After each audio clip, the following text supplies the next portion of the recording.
Yeah. All right, now we're ready. So you can select make a new Zap. Make a new Zap. And if you scroll down, just not quite, where is it? That says Zapier Manager. I thought that was going to be Webhook. Webhooks, there it is, on the right. All right. Edge hook? Yes. All right, and then you can select continue. Continue. And then on the next page, this is where we're going to copy that webhook. Okay. And then go back to PhoneSites. And under the settings tab, under post webhook, you can just replace that one. Yep, and then select save. And then, yeah, you can click view.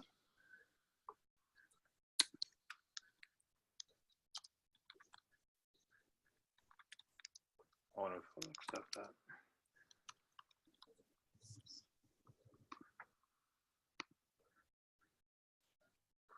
All right.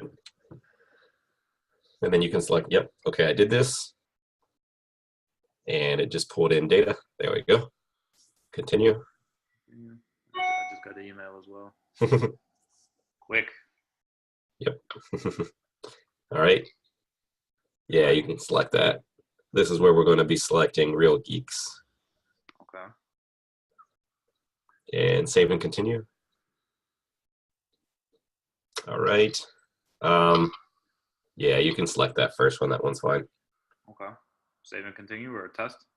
You can go ahead and test it. Yeah, just make sure that it's fine. I figure it would be. Yeah, okay, good. Save and continue. And then, all right. So under site, you're going to select that drop down. It's going to pull in the data and then select that first option, the Live, Love, Old Naples. Yes, sir. All right. And then agent, it's going to be you. Source. And PhoneSites, yep. And these are not needed, right? Oh, I'm not sure if they are buying or selling. I'm not sure what you have intended for your funnel, if it's either buyer or seller, if it's just both. Yeah, it's going to change. So this one, what is this one? This one was whatever, really. Yeah, this field is optional, so you don't have to put anything in there. Okay. So I can always come back and change it. Yeah. Yep. Okay. And then first name, this is where we're going to map back to that custom field that you just created. Or you didn't actually just create it, you created it the other day. Okay. So select, there's on the far right, yeah, there you go. That icon right there. And then first name. Same thing with last name. Okay.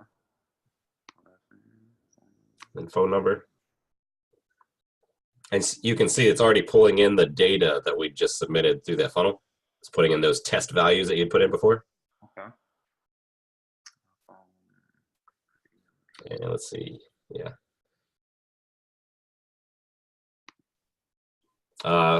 Your form doesn't ask for address, so you don't have to map that. It's an optional field anyways. Looks like the rest of these are all optional too. I think you should be good to go. The only other thing that I would suggest, and we can do this afterwards, is naming this Zap so that it makes sense for you later. So you can go ahead and select continue.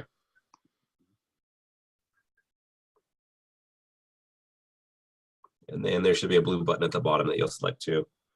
Yeah, send test to RealGeeks. And then select finish. All right, so yeah, now you need to name your Zap. What I would do is I would try to make it consistent with the name of your funnel. Because again, like we discussed the other day, that as you create new funnels, you're going to have to create a new Zap. Right. Yeah. I'm gonna have to fix this one anyway.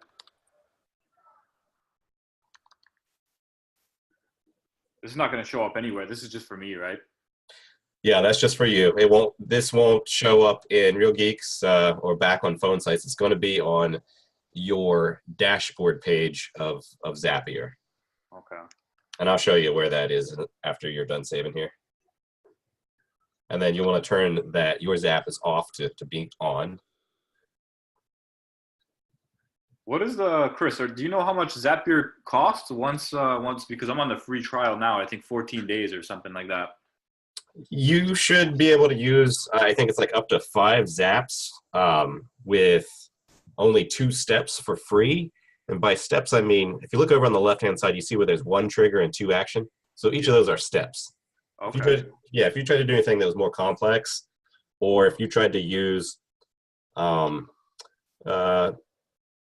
some other sort of action, maybe it's like something called Facebook lead ads, Okay. what they call like a premium widget that you're adding in, then they're going to force you to have to pay for that plan. Okay. You should be fine for now, but then eventually you'll have to bump up to the paid plan. Okay. All right, so this is set. 2 other things that I would suggest. So Yes. if you click on dashboard up in the left-hand corner. All right, so you can see right here, this is your dashboard page. Now you can see the Zap that you had just created. Okay. And so as you start to create more of these, let's say that a month from now you've got 15 Zaps set up, and maybe that's more than you anticipate, but let's say it is 15. That's where it becomes really important for you to have a unique name that's meaningful to be able to also compare it back with what you have in PhoneSites. Because otherwise, if you just had a generic name for each one of these listed down through there, it would be really difficult to try to figure out which one actually corresponds to a particular PhoneSites funnel. Oh yeah, I got you. Yeah. All right. So I mentioned there's 2 things. So that's one thing. Checking this out. The other thing that I would suggest is going into RealGeeks and testing or checking to see if that test record got submitted. I know.